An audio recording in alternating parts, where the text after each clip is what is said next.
दोस्तों, यूँ तो आपने कई ठगों और उनकी कहानियों के बारे में सुना होगा, लेकिन क्या आपने ऐसे ठग के बारे में सुना है जिसने 2 बार फ्रांस के लोगों को ही एफिल टावर बेच दिया था? इस ठग का असली नाम वैसे तो कोई नहीं जानता, क्योंकि उसने लोगों से ठगी करने के लिए अपने 45 से ज़्यादा नाम रखे थे, लेकिन पुलिस ने उसे नाम दिया था विक्टर लस्टिग। चलिए जानते हैं इस ठग की पूरी कहानी। विक्टर का जन्म 1890 में ऑस्ट्रिया हंगरी के होस्टिंग में हुआ था। वह बचपन से ही शातिर था। पढ़ने लिखने में कुछ खास नहीं था, लेकिन नई भाषाएं सीखने में काफ़ी दिलचस्पी रखता था। बड़े होने तक तो उसे 5 भाषाओं का ज्ञान हो गया था। विक्टर लोगों से बहुत जल्दी घुल मिल जाया करता था। बातों ही बातों में उनके बारे में जानकारी हासिल करता, फिर उन्हें बेवकूफ़ बनाने की साजिश रचता। शायद उसे लोगों को बेवकूफ़ बनाने में मज़ा आता था। विक्टर लस्टिग अपनी पहचान छिपाना बखूबी जानता था। उसने जालसाजी के लिए कई भेष बदले। कहते हैं विक्टर लस्टिग भी उसका असली नाम नहीं था। हालांकि आज एफिल टावर बेचने के लिए विक्टर नाम ही मशहूर है। विक्टर लस्टिग के पास करीब 1 दर्जन जाली पासपोर्ट थे। वह अपनी पहचान कुछ इस तरह से छिपाता था कि लोगों के लिए वह बिल्कुल अनजान लगे। यही कारण है कि वह हर बदलते दिन के साथ एक बड़ा ठग बनने की राह पर बढ़ जाता था। 1925 में विक्टर लस्टिग यूरोप आया। उस वक्त फ्रॉड के कई मामलों में कनाडा और अमेरिका की पुलिस उसकी तलाश कर रही थी। इस बीच वह पेरिस में ही बस गया। इस दौरान पहला विश्व युद्ध खत्म हुआ था और पेरिस में नव निर्माण का काम चल रहा था। काम तेजी से चल रहा था। निर्माण की खबरें रोजाना अखबारों में छप रही थी। ऐसी ही खबरों से भरा हुआ एक अखबार विक्टर के हाथ लगा। वह घर पर ही उस अखबार को पढ़ रहा था, जिसमें एफिल टावर की मरम्मत के बारे में खबर छपी थी। बस यहीं से विक्टर के दिमाग में एक शातिर आइडिया आया।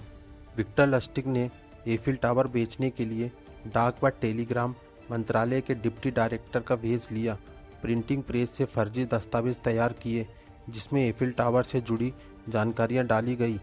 इसके बाद चुनिंदा व्यापारियों तक यह खबर पहुंचाई कि एफिल टावर की मरम्मत करवाना सरकार के लिए मुश्किल है, इसलिए वह इसे बेच रही है। चूँकि यह गुप्त योजना है, इसलिए इसका ज़्यादा प्रचार नहीं हो रहा है। उसकी यह बात सुनकर 6 व्यापारी विक्टर के झांसे में आ गए और उसने उनके साथ होटल द क्रॉनिकल में एक मीटिंग फिक्स की। मीटिंग में उसने कहा कि एफिल टावर से लोगों के जज्बात जुड़े हैं, इसलिए उसके हटाए जाने के बारे में ज़्यादा प्रचार नहीं किया जा रहा है। विक्टर लस्टिग की चाल काम कर गई। कुछ दिनों बाद एक व्यापारी ने फ़ोन किया और कहा कि वह एफिल टावर खरीदना चाहता है। इस कॉन्ट्रैक्ट को देने के लिए विक्टर ने व्यापारी से मोटी रकम मांगी। व्यापारी को लगा कि सरकारी कर्मचारी अक्सर बड़े टेंडर्स के लिए घूस लेते हैं, तो विक्टर भी यही कर रहा है, इसलिए वह घूस देने को तैयार हो गया। उसने काफ़ी सारा पैसा विक्टर तक पहुंचा दिया। पैसा मिलते ही वह रातों रात फरार हो गया। अगले दिन व्यापारी जब विक्टर के होटल में रजिस्ट्री के लिए पहुंचा तो उसे खुद के ठगे जाने का पता चला। विक्टर ने इतनी चालाकी से इस काम को अंजाम दिया कि कोई विक्टर को पकड़ भी नहीं पाया। इस घटना के 6 महीने बाद विक्टर दोबारा पेरिस लौट आया। इस बार नए व्यापारियों से संपर्क साधा गया। फिर से कुछ व्यापारी विक्टर के झांसे में आ गए और एफिल टावर खरीदने में दिलचस्पी दिखाई।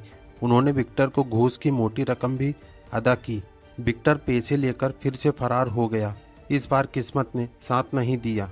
हालांकि इस बार उसकी किस्मत पहले जैसी अच्छी नहीं थी। पहले वाले व्यापारी ने तो विक्टर के खिलाफ कोई भी रिपोर्ट नहीं की थी, मगर इस वाले व्यापारी ने विक्टर की करतूत सबके सामने रख दी। इस तरह विक्टर फंस गया, लेकिन फिर भी पुलिस को चकमा देकर भागने में कामयाब रहा। कनाडा, यूरोप और अमेरिका में ठगी करने के बाद विक्टर पर पुलिस की चौकस निगाह थी। उसके पीछे अमेरिका खुफिया एजेंसी भी लगी थी।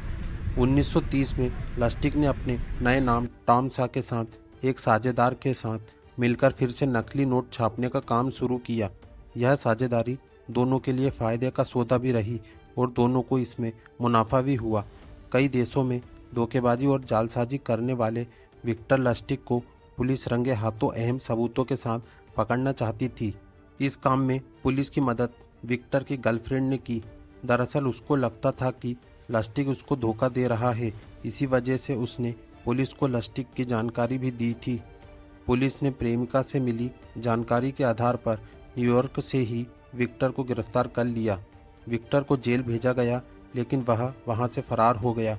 पुलिस ने उसको दोबारा पकड़ने में सफलता हासिल की और इस बार उसको 20 वर्ष की सजा हुई।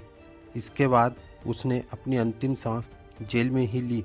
11 मार्च 1947 को जेल में ही उसकी मौत हो गई।